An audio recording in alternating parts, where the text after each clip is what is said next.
Hello students, welcome on GPM Botwada School online classes. My name is Suraj Sharma. आज हम 10th English medium exercise number 3.2 को करने जा रहे हैं। चैप्टर का नाम है pair of linear equation with two variable.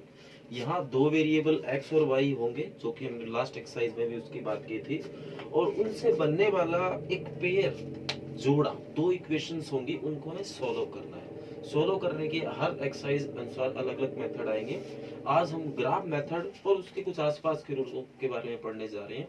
इसके बाद हम elimination method, substitution method, cross multiply method के ऊपर भी पढ़ेंगे। मोस्ट इंपोर्टेंट टॉपिक रहने वाला है, तो ध्यान से देखना। तो उससे पहले आज स्क्रीनशॉट ले लो आज की एक्सरसाइज का।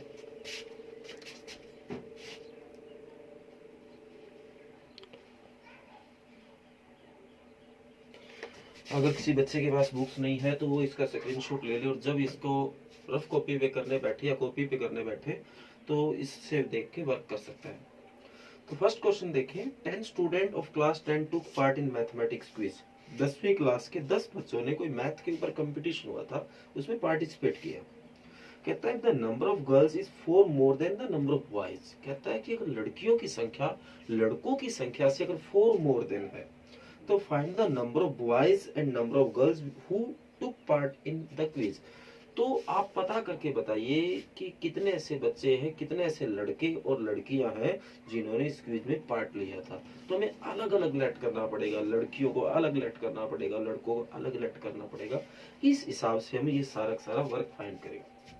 तो देखो, आप लेट करो, लेट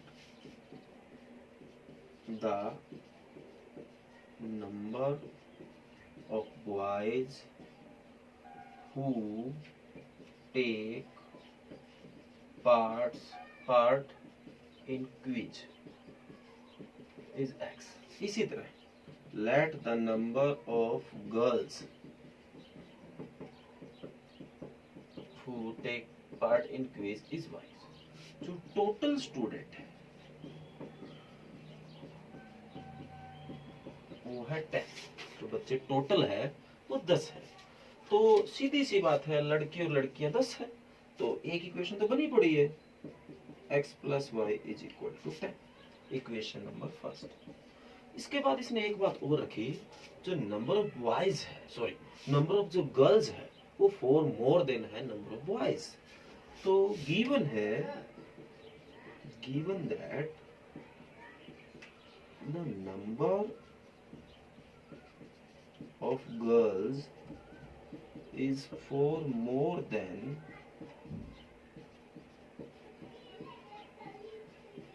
number of boys। तो कोई बात नहीं, लास्ट एक्सरसाइज में हमने इस तरह के चीजों को कंपैरिजन किया था। मैं इधर लड़कों को लिख रहा हूँ, इधर लड़कियों को लिख रहा हूँ, हालांकि ये इक्वल नहीं है, मैंने बीच में इक्वल साइन लगा दिया। अब आप कहोगे सर ये तो इससे ज्यादा है, आपने कैसे इक्वल रख दिया? कोई बात नहीं, ज्यादा चीज से कम कर सकते हैं। जैसे कि एक साइड 10 है, एक साइड 6 है, सभी कह देंगे सर ये तो इक्वल नहीं है, या तो इसमें से 4 माइनस कर दो या इसमें 4 प्लस कर दो, तब तो इक्वल हो जाएंगे। तो इसी तरह आप, जैसे इसमें ये लड़कियां हैं, वाई हमने लड़कियों को मानना है, अगर आप इसमें से 4 माइनस कर दें तो ये दोनों इक्वल हो जाएंगे। तो प्लस का वाई इधर आके किसका हो जाएगा, माइनस का, और ये -4 इक्वेशन नंबर है सेकंड। ये हमारी सेकंड इक्वेशन आ गई।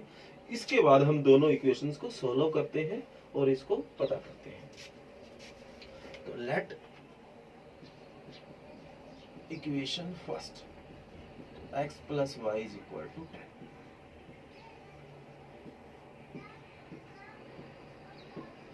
x की वैल्यू अगर 0 लेते हो, इसको ढकोगे y की value 10।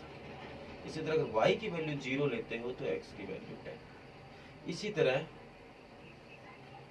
Late equation second, x minus y बराबर -4।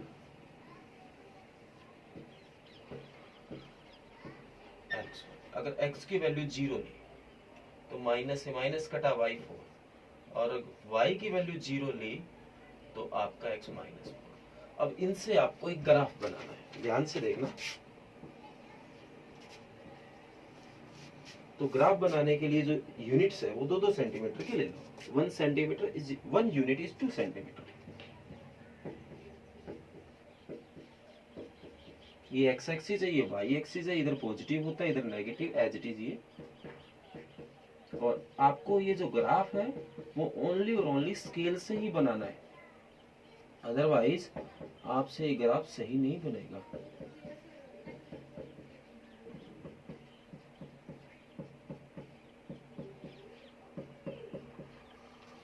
तो x की वैल्यू 0 तो y 10 यहाँ, और y 0 तो x 10। जैसे मैंने लास्ट पीरियड में बताया था कि जब भी x की वैल्यू 0 आप इस हॉरिजॉन्टल लाइन में आओ, और जब भी y की वैल्यू 0 तो इस वर्टिकल लाइन में आओ। सॉरी, ये हॉरिजॉन्टल लाइन और ये वर्टिकल लाइन, मैं गलत उल्टा बोल गया। तो अब बिल्कुल स्केल को यूज करते हुए आप इन दोनों को मिला दीजिए। अब नेक्स्ट है x 0 तो y 4 और y 0 तो x माइनस 4, जो कि यहाँ आ गया। अब स्केल को यूज करते हुए आप इसको इससे मिला सकते हो, ये आपका है। इसके बाद ये काम तो हमने लास्ट एक्सरसाइज में किया हुआ है। अब आगे क्या करना है, अब हमें x और y को जो डाटा है वो भी निकाल के लाना है कि उनकी संख्या कितनी है। तो क्या करोगे आप, इनका जो इंटरसेक्टिंग पॉइंट है उस पॉइंट को अगर आप निकाल लोगे तो वो आपका आंसर है। तो देखो ये इसके सीध में होगा, ये इधर इसके सीध में होगा, तो x तो मेरे को 3 लग रहा है और y मेरे को 7 लग रहा है। तो x आपने किसको माना है, बॉयज को, बॉयज, तो बॉयज आपके कितने आ गए 3, और गर्ल्स y आपने y को माना, उनकी नंबर कितना आ गया 7। तो टोटल भी 10 है, और लड़कियां हैं वो लड़कों से 4 ज्यादा भी है। तो ये आपका क्वेश्चन नंबर फर्स्ट है जो कि आपको करना है। इसके बाद जो इसका सेकंड पार्ट है वो लास्ट जो हमने टॉपिक किया था, लास्ट पीरियड जो हमने लगाया था, उसका बिल्कुल सेकंड और थर्ड क्वेश्चन की कॉपी है। करने का मेथड ये है, तो ये आप अपने आप करोगे। इसके बाद क्वेश्चन नंबर 2 देखिए आप,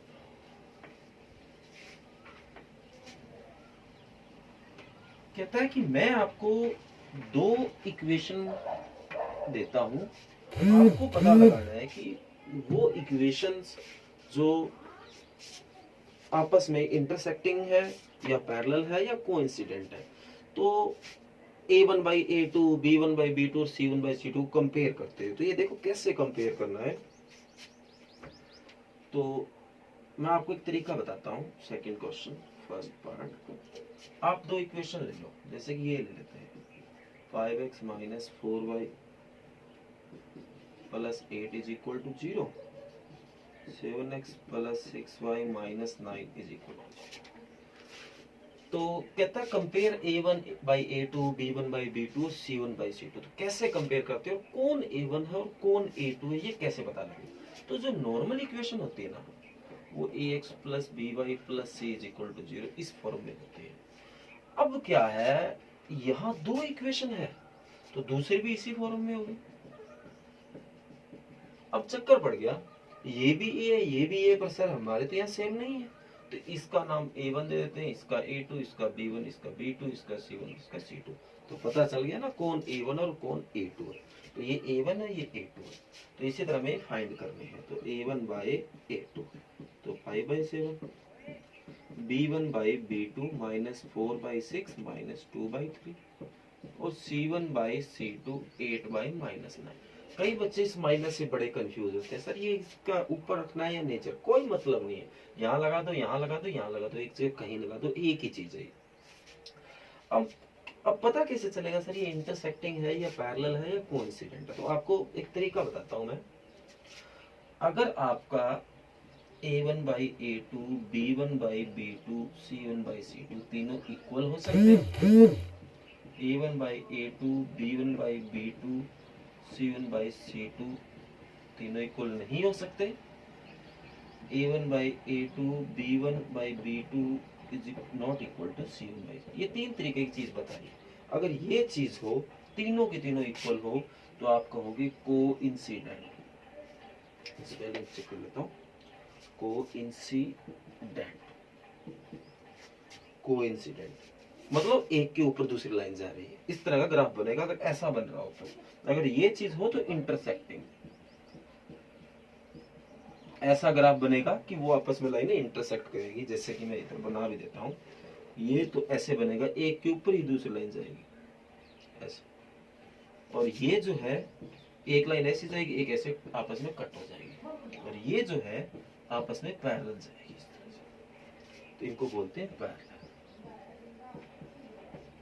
तो ये आपको पता करना है। इसी के साथ लगता है क्वेश्चन नंबर 3 है, जिसमें पता करना है आपको कंसिस्टेंट और इनकंसिस्टेंट। बड़ा आसानी इसी के साथ बताया जा सकता है, चाहे तीनों इक्वल हो चाहे ना हो,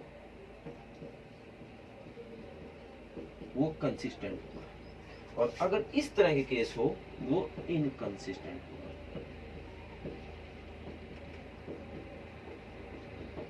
तो तीसरा क्वेश्चन भी एज इट इज ऐसा है कि सर कंसिस्टेंट है या इनकंसिस्टेंट कैसे पता लगाना है। एज इट इज ये चीजें चेक करनी है। अगर तीनों इक्वल आ जाए तो कह दो कंसिस्टेंट है, तीनों ना इक्वल आए तो भी कह देना कंसिस्टेंट है, और अगर ये चीज बन रही है तो इनकंसिस्टेंट। इसी तरीके से अगर तीनों इक्वल रहा तो आप ये कंसिस्टेंट है, और अगर तीनों ना इक्वल आ रहे हो तो इंटरसेक्टिंग है, और ये हो रहा तो पैरेलल है।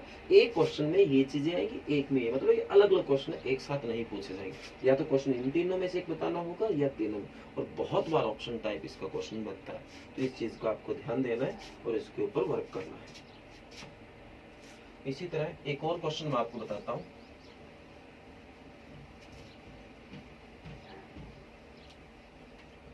थोड़ा सा कई बार क्वेश्चन मुश्किल दे देता है, जैसे थर्ड का third part 3/2x 5/3y is equal to 7, 9x minus 10y is equal to 14। तो हमें ये बताना है कि कंसिस्टेंट है या इनकंसिस्टेंट। तो वैसे ही आपको सोल्व करना है, पर आप सोचो एक तरफ यार a1 बड़ा अजीब सा है, एलसीएम ले लो, क्या बड़ी बात है इसमें। तो 2 और 3 में एलसीएम 6 आ गया, इसको इससे डिवाइड किया 3, 3 3 जा 9x, इसको इससे डिवाइड किया 2, 5 2 जा 10 इज इक्वल टू 7। तो 6 इधर जाएगा, तो 9x plus 10y is equal to 42, equation first, और ये second 9x minus 10y is equal to 14, equation number 2।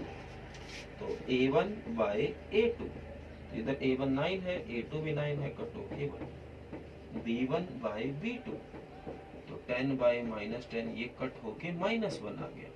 इसी तरह c1 bye c2, 42 bye 14 cut होके 3 आ गया। तो ये 1 है, ये -1, ये 3, मेरे हिसाब से तीनों इक्वल नहीं है। तो a1 by a2 is not equal to b1 by b2 is not equal to c1 by c2। तो अगर आपसे पूछा जा रहा है कि इंटरसेक्टिंग है, पैरेलल है, या कोइंसिडेंट है, एक के ऊपर दूसरी जा रही है, तो आप इसमें कह दोगे इंटरसेक्टिंग है। या दूसरा क्वेश्चन बन रहा है कि कंसिस्टेंट है या इनकंसिस्टेंट है, तो आप इसमें कंसिस्टेंट कह दोगे। तो इस तरीके से इस चीजों को आप कर सकते हो। क्वेश्चन नंबर 4 है, which of the following pair of linear equation are consistent और इनकंसिस्टेंट। कहता है इनमें से कौन सी कंसिस्टेंट है और कौन सी इनकंसिस्टेंट है।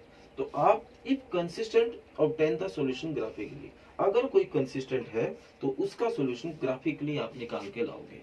तो ये चीजें तो हम पहले ही कर चुके हैं कि कंसिस्टेंट कैसे पता किया जाएगा, इनकंसिस्टेंट कैसे पता किया जाएगा, जैसे कि सवाल था कंसिस्टेंट और इनकंसिस्टेंट का पता किया। तो अगर कहता है कंसिस्टेंट हो तो ग्राफ भी बनाइए, तो आपको ग्राफ बनाना भी मैं सिखा चुका हूं, तो वो भी कोई मुश्किल चीज नहीं है आपके लिए, ग्राफ भी आप बना सकोगे। तो आज घर से आप ये 1 से लेके 4 क्वेश्चन करके लाओगे। अगर इनको पार्टों को जोड़ने जाएं आप तो लगभग 12-13 पार्ट बन जाते हैं। तो आज आप ये घर से करके लाओगे। तो 1 से लेके 4 क्वेश्चन है वो करके लाओगे। अगर किसी पार्ट्स में आपको प्रॉब्लम आती है तो आप कमेंट कर सकते हो और बता सकते हो, और चैनल को सब्सक्राइब करें। Thank you.